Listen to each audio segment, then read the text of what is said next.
Finally here, it's about time to begin covering part 2, where history is discovered, characters get amazing development, and Navigator goes through a whole lot of wild and insane adventures that not only challenges him both physically and mentally, but makes him begin to question everything he thought and knew up until this point.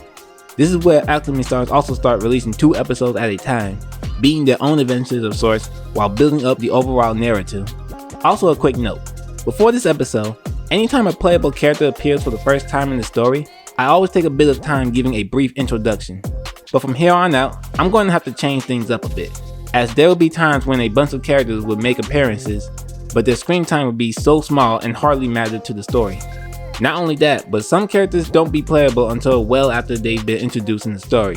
So as I do these episodes in the future, I'll have to hold off on talking about some characters depending on the situation. But we'll cross that bridge when the time comes. So let's go ahead and start covering episode 11. Picking up from where the interlude ended, Navigator was being questioned by Eisen about everything that went on in Undercity 80. Abiding to Reinhardt's advice, he told him everything about what went down, before leaving to meet up with Weiss, who was temporarily serving a suspension until further notice. The two of them discussed about how suspicious it was about Reinhardt and her team receiving the wrong intel from the committee, and how it was the same committee that prevented her from going back. Soon after, Carlene made a surprise appearance. Navigator and Weiss called up about how their next clue was apparently an undiscovered ruin in Arrowville. Carlene and Weiss both stated they didn't have any information about an undiscovered ruin, so now they needed to resupply before going into undiscovered territory. That's when an Illumina soldier named Anatoly walked up to them, offering to help them resupply.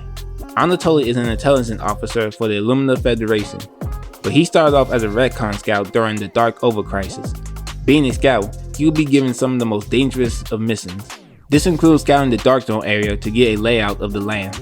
And without a doubt, being a scout means he oftentimes finds himself clashing with Eclipsites, even losing his whole squad at one point, all to bring back intel. Years of being a scout allowed him to hone his skills in order to survive. Anatoly was assigned to be Reinhardt's second in command, and so she sent him to help with supplies they need for their journey to Arrowville. Some of this includes Colossus maintenance tools, metal detectors, and explosives. He also gave them a warning from her, for Navigator to not involve himself in Illumina's business and just focus on what he has to do, continuously looking out for him. Now that they're all stocked up, it's time to head for Arrowville. Meanwhile, we're taken to a different scene where Fitzgerald and Forsaken was receiving intel on Navigator. Fitzgerald wasn't too happy about Forsaken only bringing back Helios and ignoring the module, but she told him it's pointless since it's technology that only a Calistite can use, and so she plans on secretly following Navigator back to Arrowville. Fitzgerald wasn't too fond of this plan, and so he ordered a bunch of Eclipsites to ambush them. Back in the Illumina base, Eisen was informing the Legion commanders that he would be temporarily giving them orders, and that the committee would take over Reinhardt's duty until she's fully recovered. This is when we meet the last of the 4 Legion commanders, Raph. Like I said, Raph is one of the 4 Legion commanders of the Illumina Federation, and also holds the title of Royal Guard Captain, making her a leader of an elite squadron. She also has a very strong competitiveness with Reinhardt, as both of them grew up in the military academy together and became close.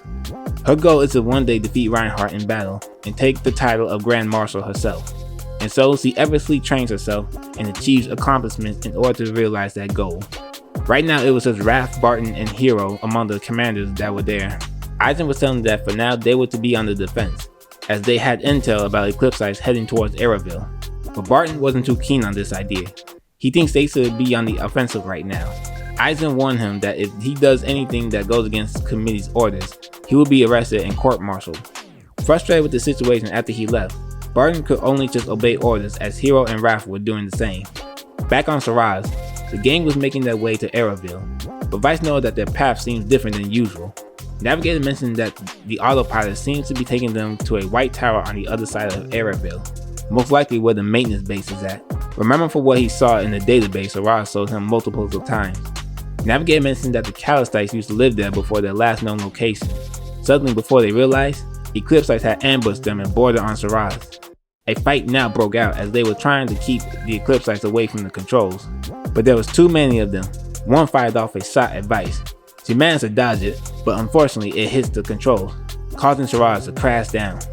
Knowing about the incident, Fitzgerald was not happy and was losing patience.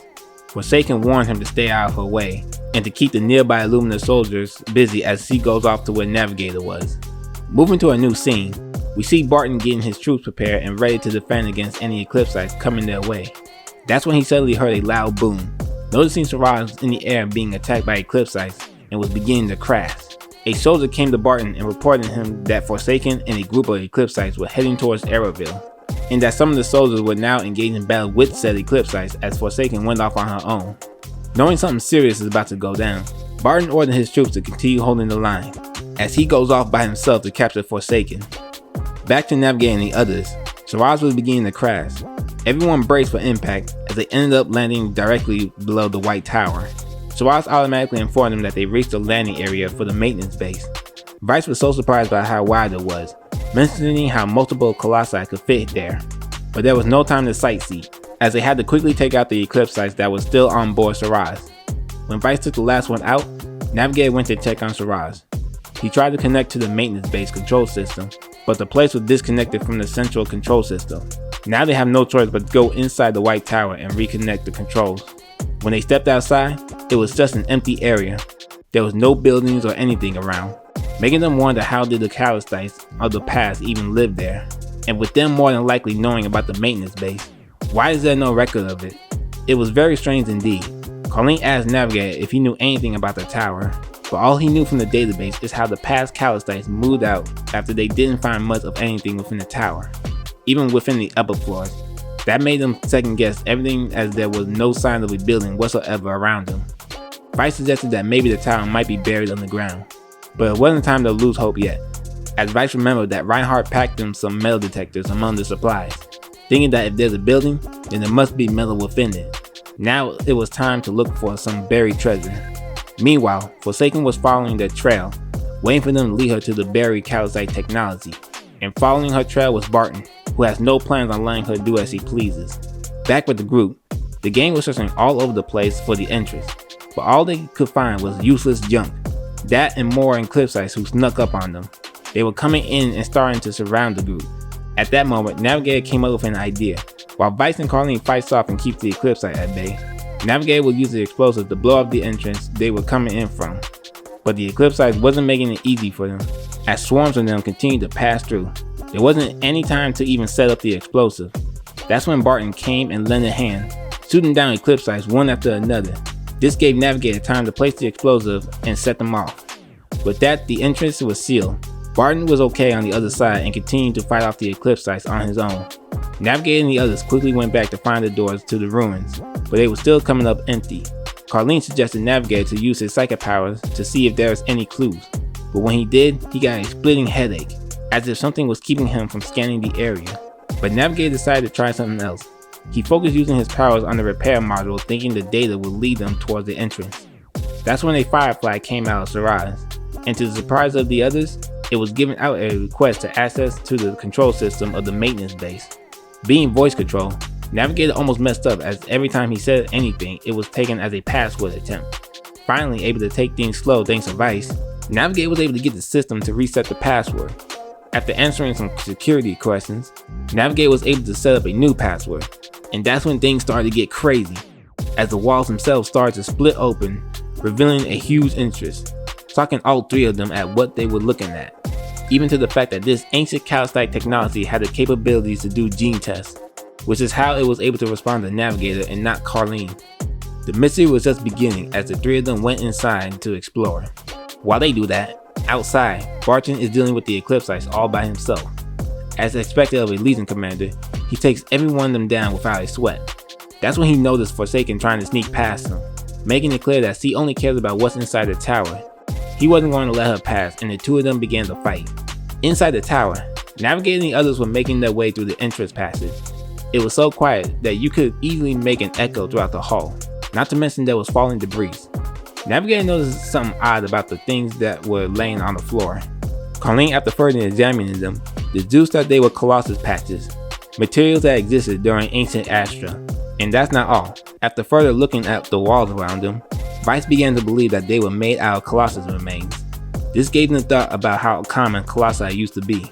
Continuing forward, they reached a more open and brighter area, where they discovered a number of Colossi all lined up. Through Vice's suggestion, Navigator tried to link with them, but to no avail. Not a single one of them had a conscience. Going down, they reached somewhere that appears to be a living quarters. From dining tables to workbenches, this was the first indication on how the ancient Calistite race casually lived their lives. Carlene happened to find a cup that looks to have a symbol on it, and as she looked at it longer, she thinks it happened to be initials for a name. Unfortunately, it was worn out and they couldn't read it. Vice went over to a table and found a bust of nautilus cells, which is strange because these come from sea creatures. And that's odd because they're not near any ocean. Vice also discovered some kind of liquid was inside the shell, but she couldn't identify it, though it seems like she has an idea about what they're used for. After some more time searching, they happened to hear a thump coming from somewhere. A group of incoming Eclipsites seemed to have followed them in the tower. They fought them off like usual, but at some point, Navigator began to pass out. That's when something mind-linked with him, doing what seems to be a scan of his physical condition and activated the ventilation system. Then, some kind of hologram that referred itself as NeuroArcs appeared before them. Ancient Calistite tech unlike anything they've seen before. Vice tried to ask her some questions, but it wouldn't respond due to her being an Orion, so Navigator gave a crack at it, though he had to be very specific with his words. He began to ask questions. NeuroArcs explained that the tower they're in is called the Obelisk of Return, fully introduced itself as an AI-assisted program designed for the tower.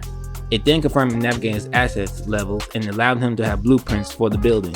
Beginning to get their hopes up, Navigator asked where to find the central control system, but it claimed to not know, so they began looking at the blueprints, taking notice that different levels serve different purposes, and that they're currently in the residential area.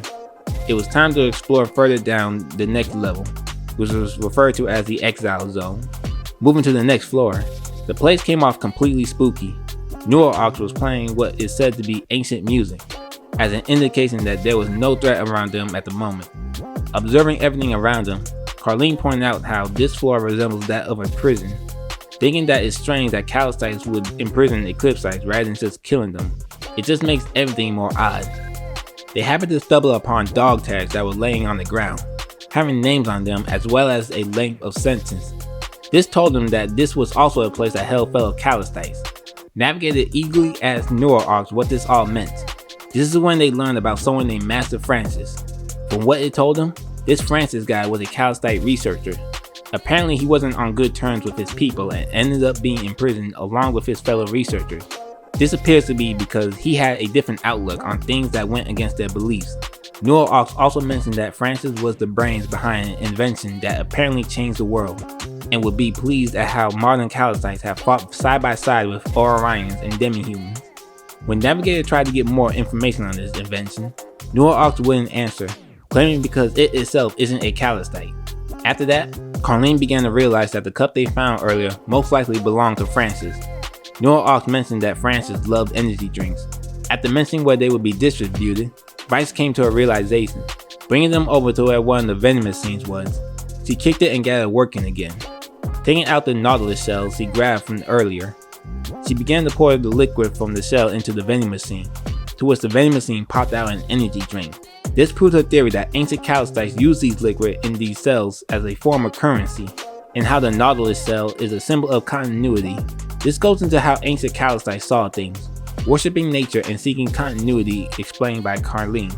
The group wanted to go further down, but NeuroArcs said the stairs to the next floor had collapsed, but there was a crevice between the venomous scenes behind them that they could take. As they go through it, NeuroArcs detected an Eclipsite heading right for them. This possibly could have been an Eclipsite that lived during ancient times, as it looked different from anything they've seen before. With no choice, they had to prepare for a fight within a disadvantaged terrain. Fortunately, they were able to take it down. Having further observing their surroundings, there was traces of fighting all around them. NeuroArcs told them about the number of casualties that occurred between Calistites and Eclipsites. It was mentioned that there were 2 Calistite weapons nearby. One of them was still fully functioning. This was a laser gun that was made exclusively for the Calistite race by Master Francis. To them, this was an incredible discovery, and coincidentally, a single Eclipsite was coming towards them for Navigator to try it on.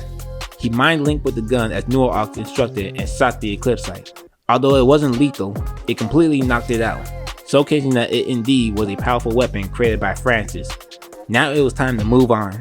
Going further into the floor, a large number of Eclipsites were coming at them. but with the help of Navigator's new weapon, they were easily being dealt with.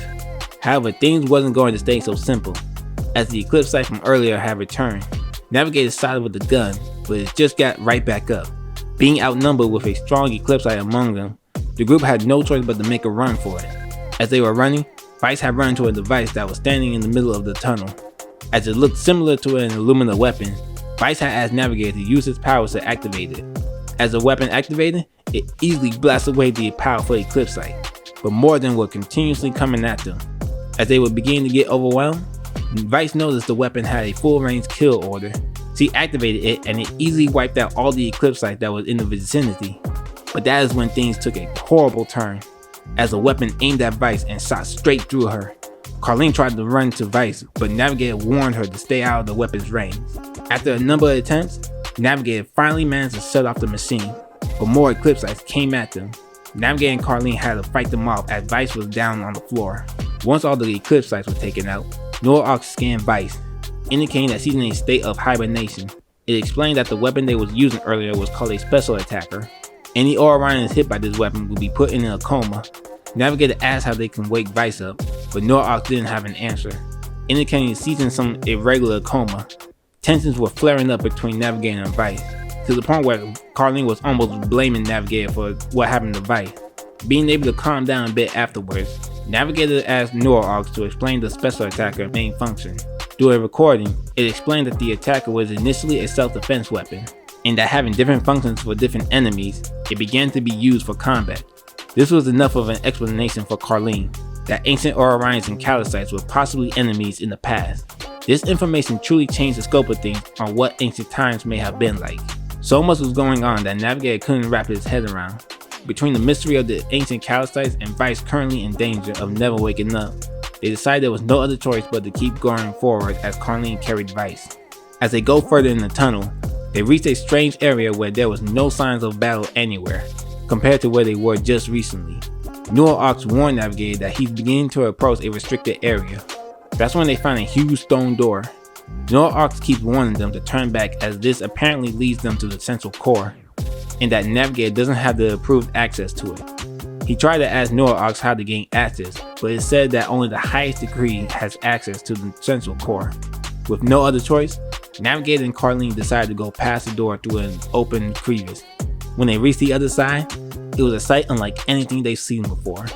A large bright room with a light coming from the center, surrounded by floating stone rings and tablets.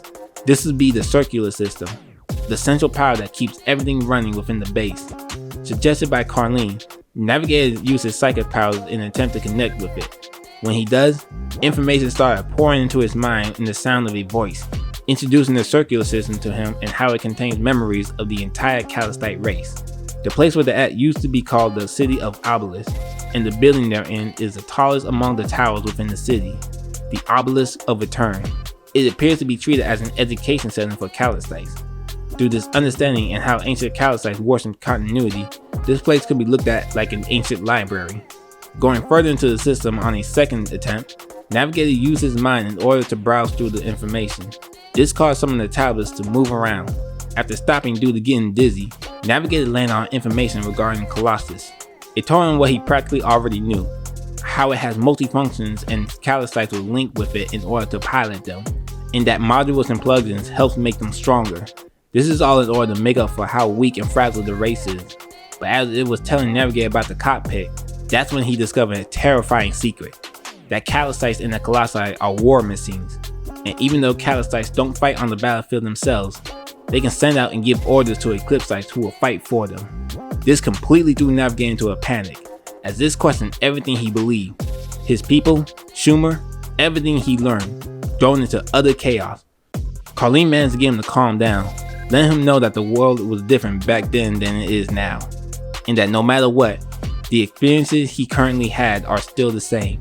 After calming down and thinking he has a better handle on it, he uses his power again on the system for a third time. This time he was able to focus on getting information about Vice hibernation. He was able to find what he was looking for, but the information was corrupted and he was getting bits and pieces of it. From what he could gather, apparently this relates to some experiment of Francis trying to have those recover from a state of hibernation. There was a large number of unsuccessful attempts. but one subject did manage to recover. When Navigator tried to get more information on it, the system kicked him out, deeming he did not have the permission to access it. With no other choice, all Navigator and Carlene can do now is look for where this supposed experiment took place. They then moved on to another undiscovered area, where to their surprise, Eclipsites was moving around stone tablets. It was a very alien sight and they couldn't find anywhere else to continue forward. Carlene pointed out a stone platform that was in the middle. With nowhere else to go, they decided to check it out. Navigator attempted to use his powers, but none happened, indicating that it's just stones. That's when Norox showed up, asking for identification for a login. Navigator tried to use his name, but none happened. Then he attempted to use the name of Francis, but Norox just all of a sudden started acting weird.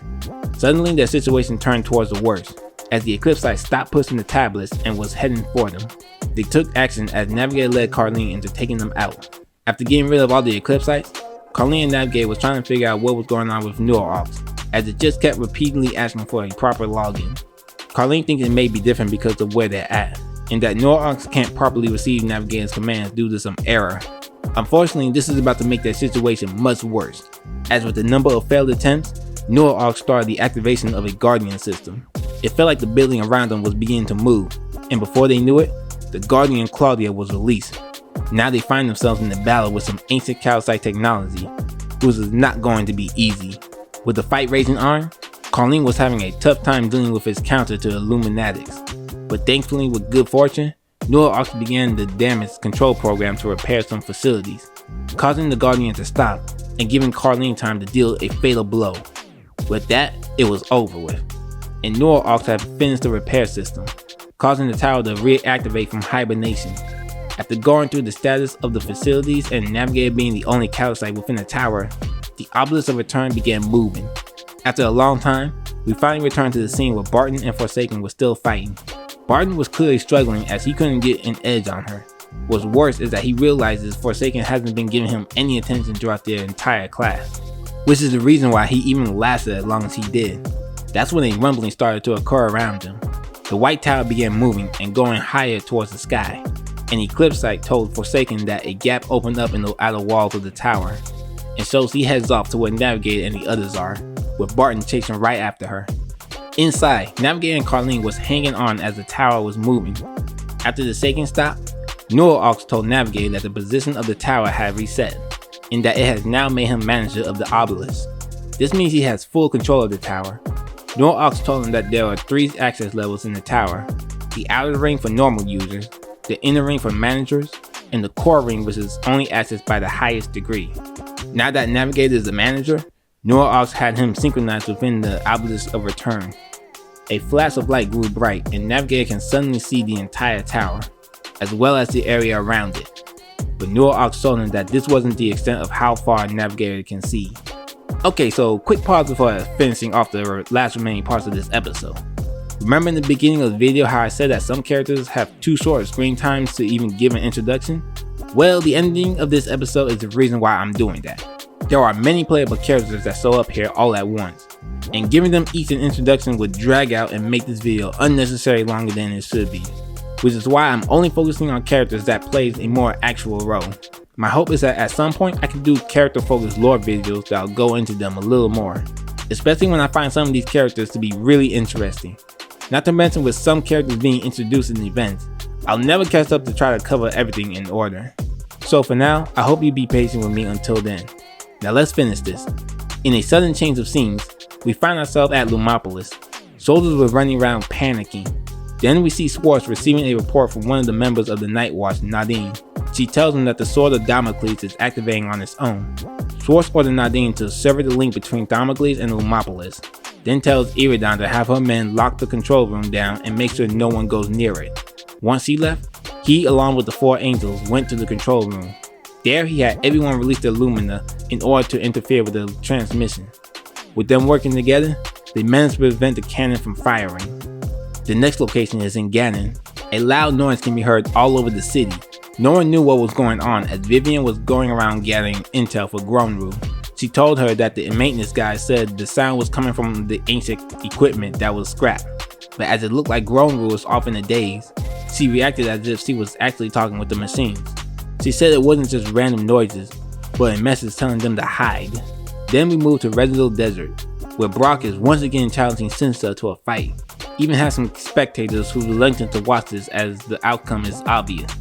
While Sansa was standing on top of Lepidus, it suddenly begins to start moving on its own, accelerating off while carrying him. In Umberton, Bethel, the head of Umberton Guild and adopted daughter of Isvan, was getting bombarded with Korra Union members left and right, as they all had urgent letters for Isvan.